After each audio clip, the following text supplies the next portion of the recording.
Okay, welcome back to part two of the May 21, 2011 proofs. If this is the first time you're tuning in, I'll do a quick recap. In 2011, there was a trumpet blast throughout the world, and that trumpet blast consisted of the message of that the church age was over, the end of the church age.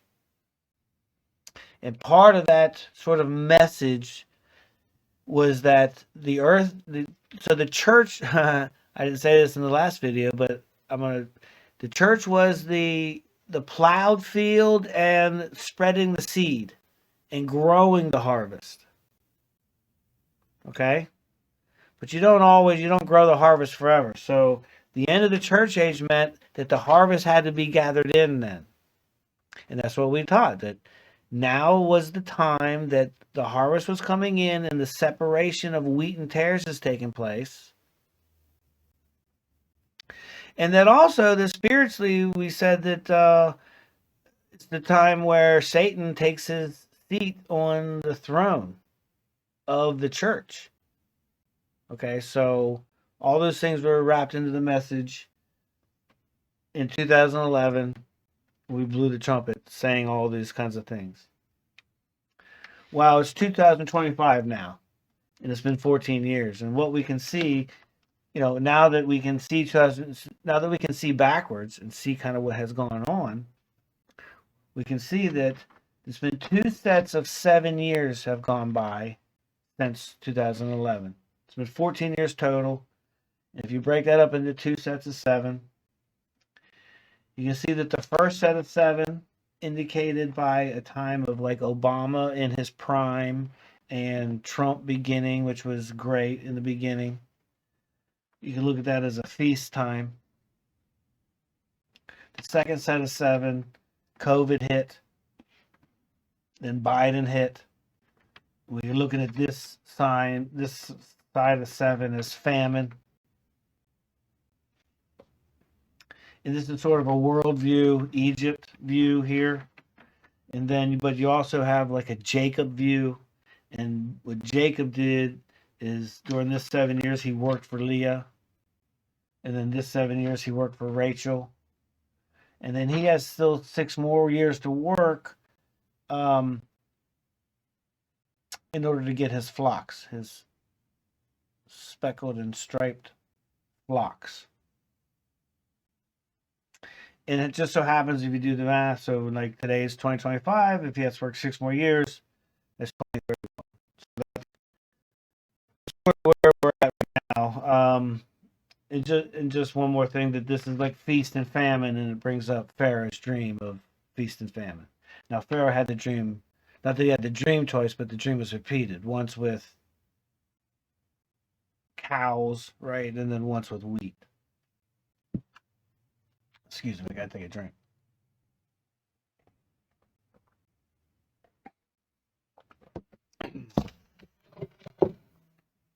Okay, so now we got to get into Daniel. Okay, Daniel 24. Let's switch over.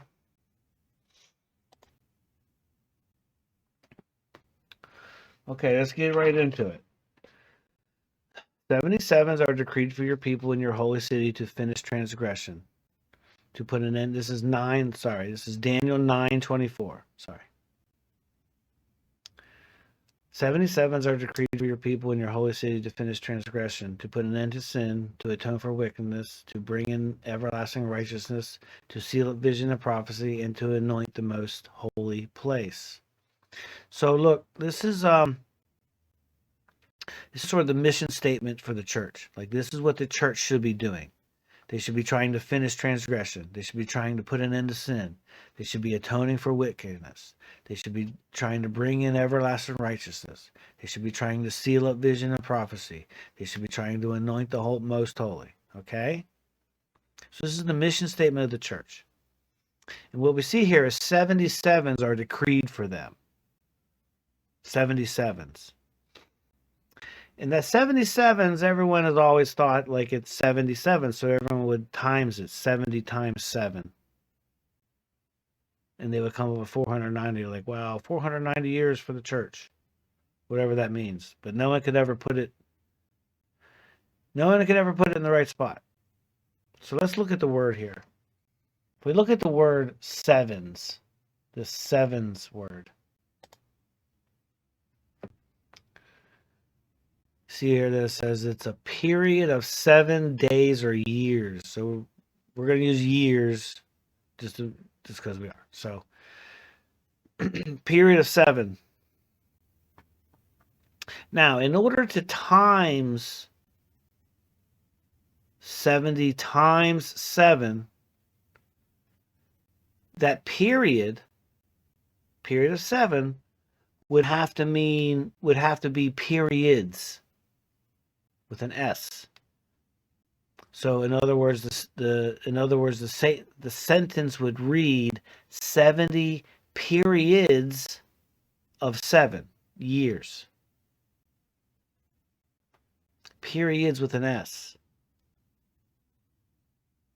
In order to times it. And the problem is if that becomes periods of 7 years, if that's what that word actually means, like several period or more than one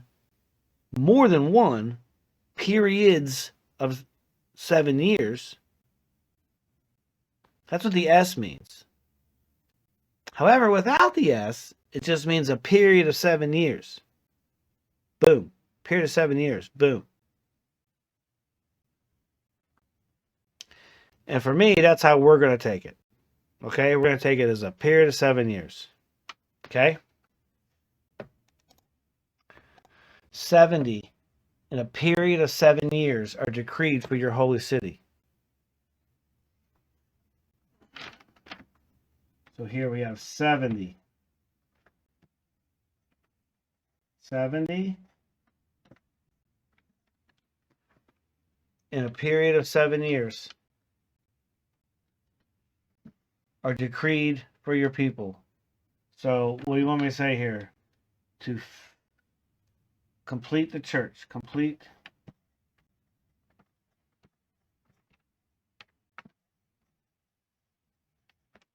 the church outright. 70 equals 77, right? Okay, so we continue down to verse 25. Know and understand this. From the time the word goes out to restore and rebuild Jerusalem until the anointed one, there will be 7 in a period of 7. 7 in a period of 7. And 62 in a period of 7.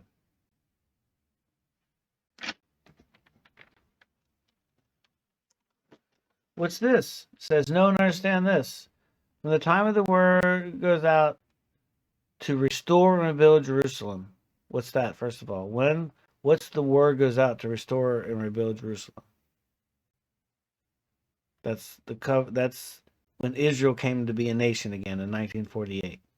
So, this is from 1948 till when? Until the anointed one, the ruler, comes. So until Jesus, we have this. 7 plus 7 plus 62 plus 7 equals 83. Okay?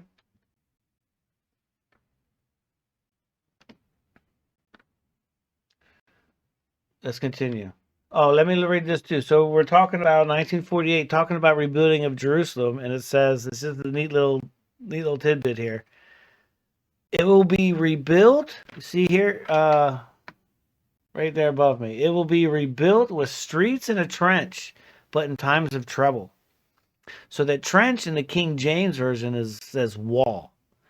And like, if you read it so if you look at Jerusalem today, literally it's built with streets and a wall. And in times of trouble. No temple, no nothing else. Streets and a wall and in times of trouble. So like, what a great definition of what Jerusalem is today. Okay, so verse 26. After 62 sevens, so here's another one. After 62 plus a unit of 7, the anointed one will be put to death. Wow. So what it says here, if we use the same terminology, it says the anointed one up top there, right? If we call that anointed one Jesus, so we have to call this one Jesus.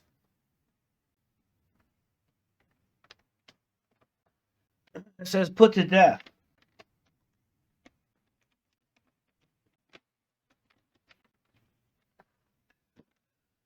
So you might be wondering, oh my gosh, that's talking about the cross, right? But just, we'll see how it works out. So this is what? 69, right? There's one more here, though. So, well, looky here. So, looky here. So the anointed one gets put to death and have nothing. And then what happens? The people of the ruler who will come, so the anointed one is put to death, and then the people of the ruler who will come will what? They'll destroy the city and the sanctuary. They're going to destroy it. So again, this is what I'm saying. The anointed one the Holy Spirit has to be taken out of the church so that Satan can take his throne in it. But their goal is to destroy it. Like, they hate it.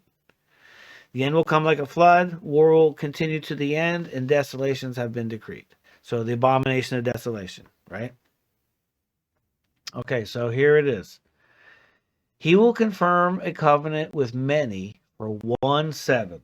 So we have here 1/7. Can you guys still see that? Yeah. In the middle of 7, he will put an end to sacrifice and offering, and at the temple he will set an abomination that causes desolation until the end that is decreed is poured upon him. So what is this? Covenant with many.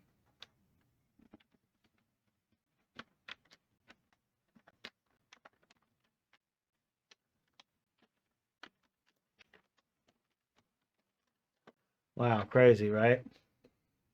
And of course, this equals 8.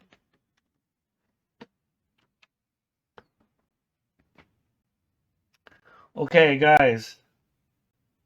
That's going to be it for this video. You got to come back for part 3 to see how all this relates together.